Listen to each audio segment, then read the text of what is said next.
Debako udalak euskal kulturaren aldeko apostu egiten du. Azken urteetan egin duen moduan, egoera edozein dela ere, osasun neurrietara moldatuta aurrera atera dugu. Aurten, jatorrizko lekura bueltatzen gara.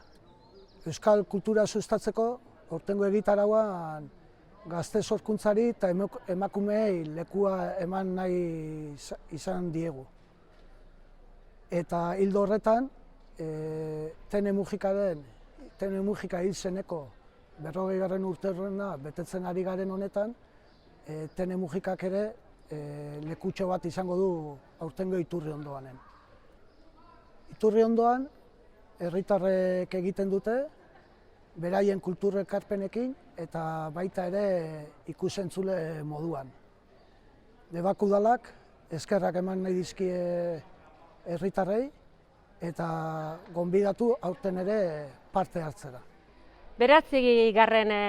Iturriondoan aurtengoa, berriz ere Iturriondoan, Eliza ondoan, Plaza Zaharrean.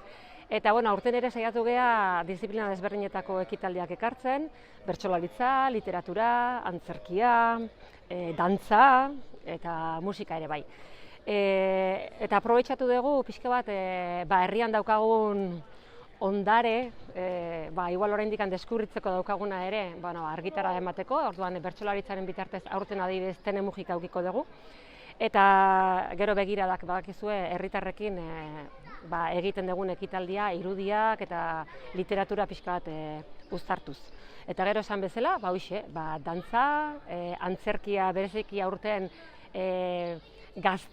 gazteentzako, gehi helduontzako egina eta musika. Horixe, espero dut ondo pasatzea, gozatzea eta aurtengo eskaintza gustoko izatea.